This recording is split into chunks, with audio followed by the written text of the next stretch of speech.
Here's something interesting as I'm studying the pinout.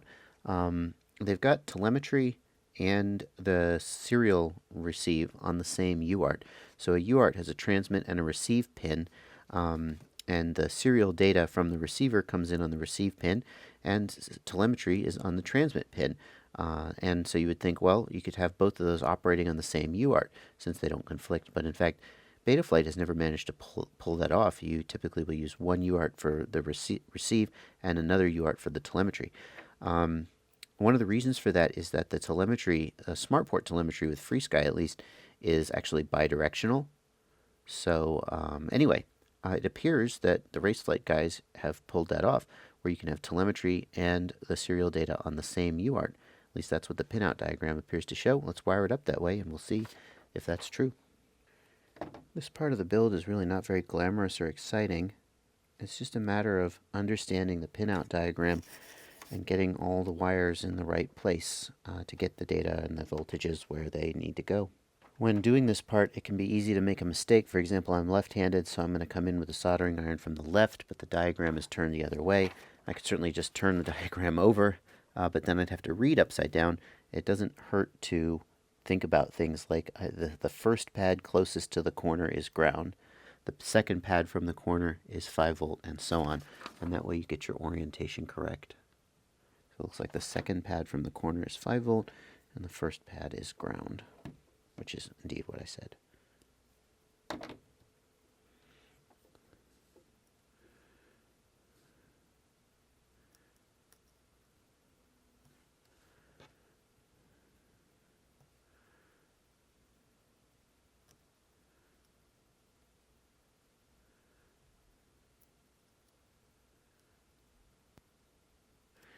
Now to tell you the truth, I don't like that sticking out like that.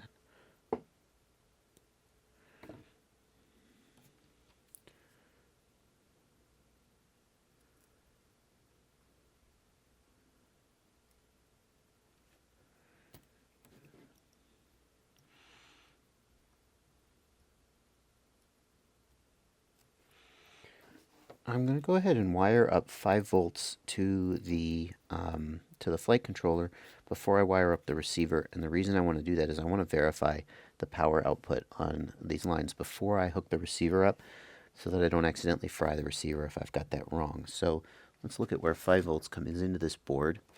And 5 volts comes into the board on the side of the board with the USB port on it, the 2 pads closest to the edge, with ground closest to the corners. So let's think about that.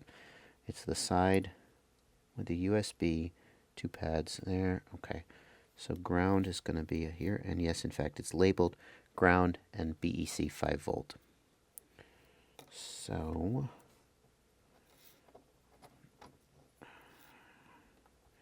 what I'm going to do is I'm going to take these wires, and I could just solder them straight here, but then I would have almost no slack here. So I'm actually going to pull them in a ways and then solder them, so I've got just a little bit of extra slack on the inside, so that if I need to maintain the board in some way, I have the freedom to move it around. Oh, but that's going to add an extra half a gram of weight to your super lightweight build. Listen, none of you who are watching this video are at the level where the extra gram of weight from the wires is going to make or break your race. I promise you. If you are, thank you. It's nice to have such a rock star celebrity watching my channel. Very cool. Thank you.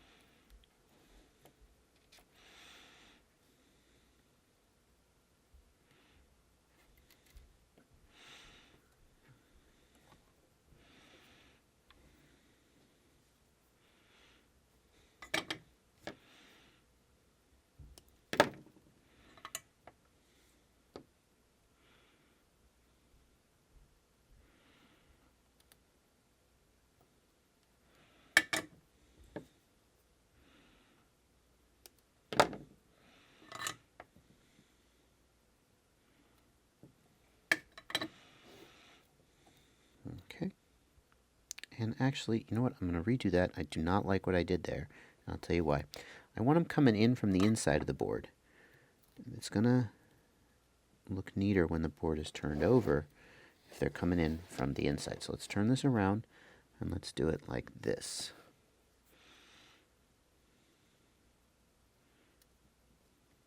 Oh, come on.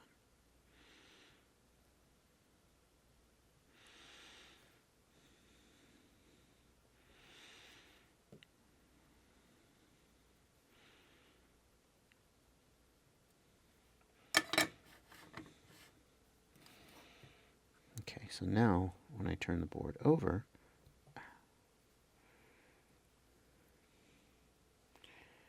and if I want to, I can give this some twists to take up some of the slack.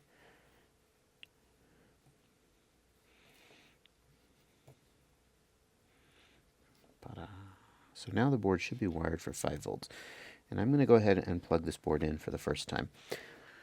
So here are a couple things I like to do before I plug the board in for the first time.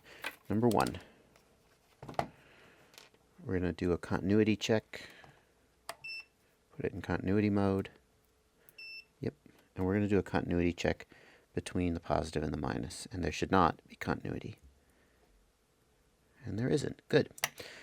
Then I'm going to get my battery, and I'm going to have my smoke stopper installed, just in case.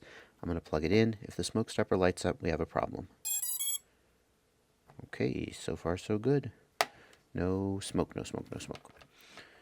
The next thing I'm going to do is I'm going to put it in DC volts mode, and I'm going to check the voltage on these outputs here to confirm that I have 5 volts going to my receiver. As I'm going in here to try and touch ground and 5 volts, it would be really easy to touch the probes together and accidentally short those 2 pads. So here is a tip for you that I like to use.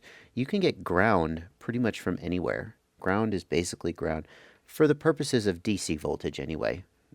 Ground is basically ground anywhere. So for example, if you know that any of these other pads are ground, then you can just put the ground probe on that one. The other place that is a good place to get ground is the outside case of the USB port is usually grounded. It should always be grounded.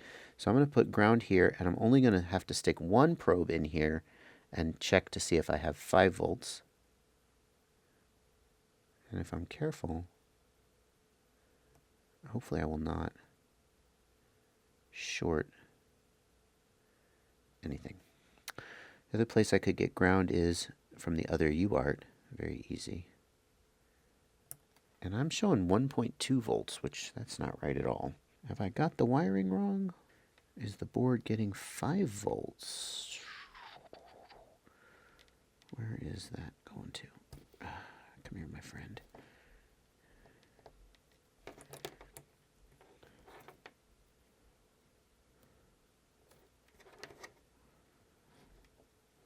So now I'm going to grab ground from this nice big chunky pad here.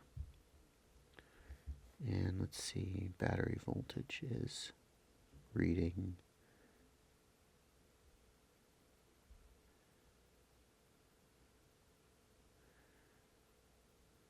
15.42. Oh, I got them backwards though. I should be using the black probe on ground. Oops. 15.42 is correct going into battery voltage. Let's check this ground over here powering the board. Oh no. Oh no, no, no, no, no.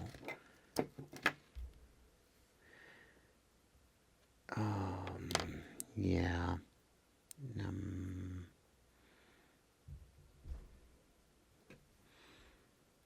I'm an idiot.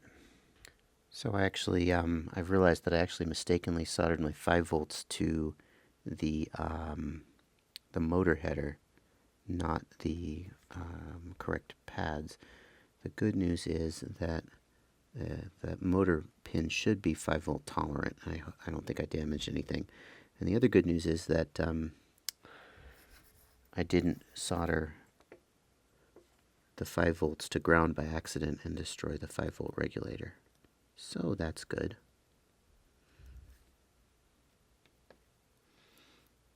So back 5 volt.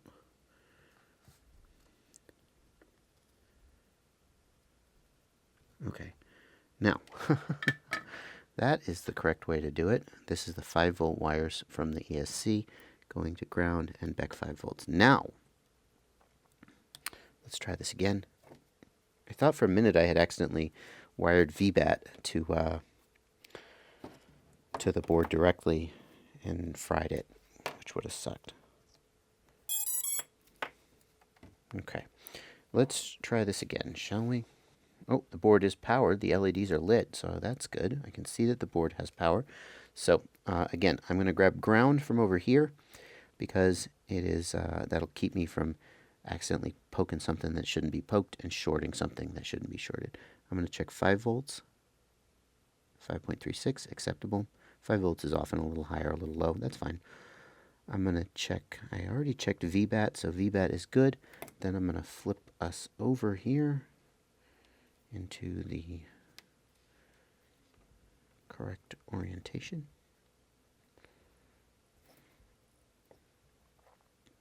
And I'm going to check, again, I'll grab ground from here from the USB, and I'm going to check 5 volts here. Sure enough, 5.07. Great. So now I've confirmed that the receiver is going to get 5 volts and not anything it shouldn't get. And that's what I want. So, hey Joshua. Hey Dylan.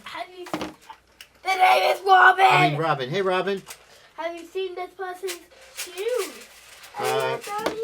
No, I sure haven't. That's a bit of a mystery. These shoes you're looking for. Did the Joker take them? I don't know. I haven't seen the Joker in a million years. He's having his day off. The Joker's having his day off. Well, ain't that something? Yeah. Ain't that something? Same with Batman. Batman and the Joker are both having... I guess it's good they took the day off on the same day. Yeah. They're both getting new jobs. They're getting new jobs? What is the Joker's new job going to be? So, let me tell you why Joker wanted a new job. All right. He was tired of being evil, so he wanted to get a new job. Same thing as Batman, but just the opposite thing. He was tired of being the Dark Knight? Yeah. It seems exhausting. What would the Joker be good at other than being the Joker?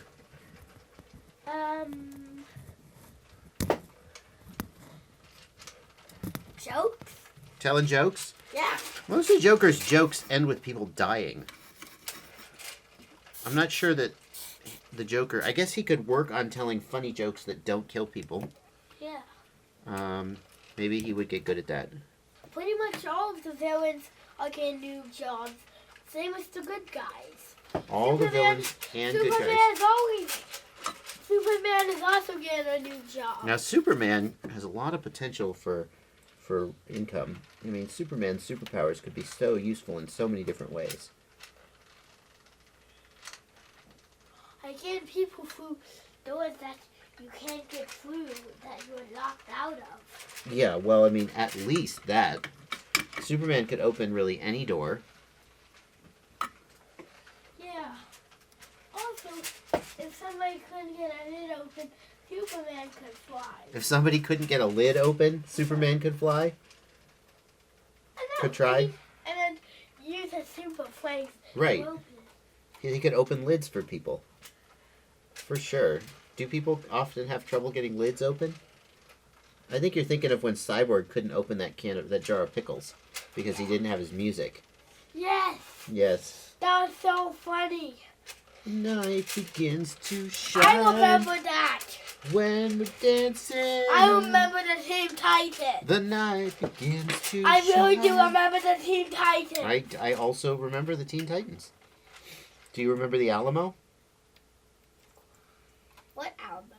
I'm going to go with no then.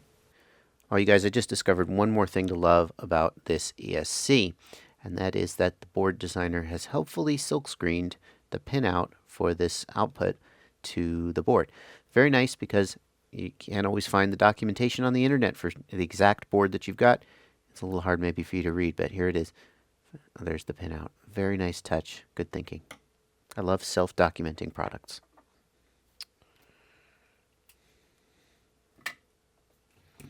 $12 for the camera.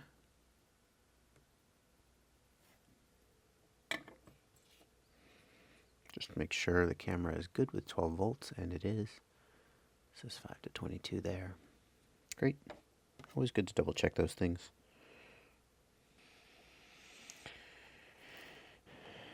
Okay, that's going to go there. That's going to the back of the board.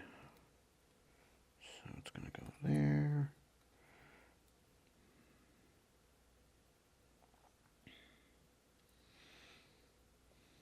I'm going to leave this white wire, which is the audio wire.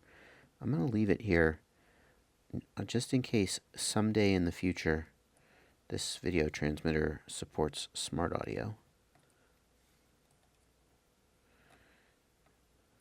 I realize that I'm using Raceflight. I don't know if Raceflight supports smart audio, but I'll leave the wire in.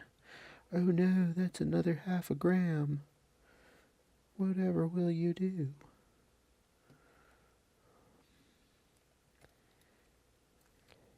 Okay, and then I'm going to wire up the camera.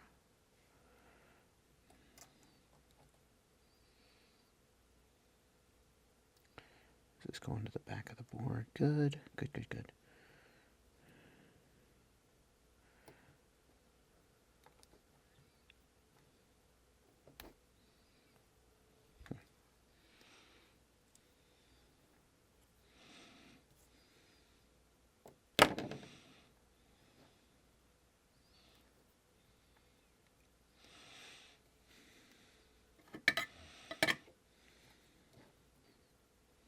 And since we're not using a PDB, we can't just solder these down. We have to splice them together. So that's too bad. It'd be nice to have a PDB, make life easier. But hey,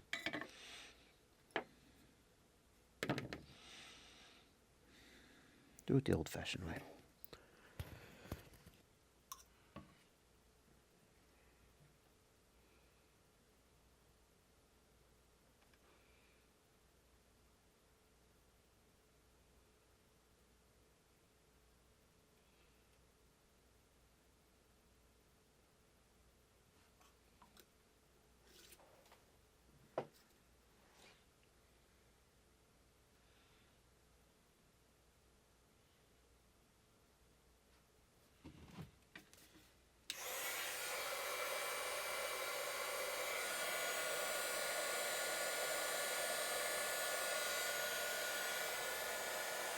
Now, some of you might be wondering if I was going to put the heat shrink on there anyway, why did I use the liquid electrical tape?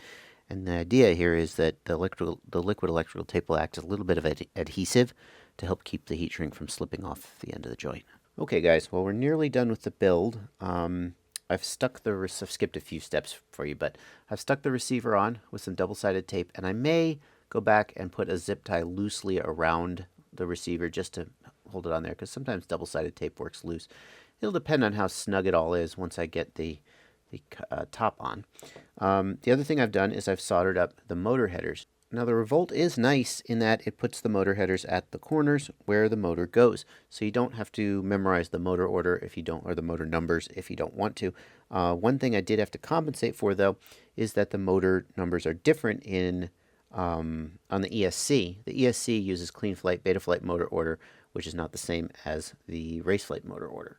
So I had to go back and look, and so clean flight motor number 1, and I just check my diagram here.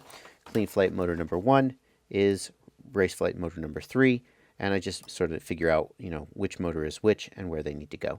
I'll check that with trial and error, and I'll move any of the motor wires if I need to. I didn't cut them ultra short. Then we're just going to start buttoning this up, and let's see how this goes together. I got some room in there. I think this might be okay. This is going to press down. Oh, that's as far down as it goes. Good. Well, there's plenty of room in there. Interesting. Yeah, there's plenty of room in there. So I think I probably am going to go ahead and put a zip tie around that just to make sure the receiver stays put. There's plenty of room there. That actually is not as snug as I thought. I could go with some shorter standoffs, to be quite honest. I could shorten up those standoffs and get that down a little tighter. We could easily got a few half a centimeter at least of space and sort of reduce the profile a little bit. But then the rest of it should be pretty simple. It's famous last words. But before I close out this build series, let me just give you a final look at how the copter has ended up. Now, one thing that's changed is that because of the way the camera mounts in the pod, I've had to move the receiver from on top of here. There's just not enough clearance between the camera and the boards with these standoffs anyway. So if we look here, yeah, and this is even with a little bit taller standoffs in there, but you can kind of see that with the up tilt I've got anyway, the camera will definitely hit right here if you've got a double stack. And here I haven't even used the RROSD. I took that out, but I've got the 4-in-1 ESC.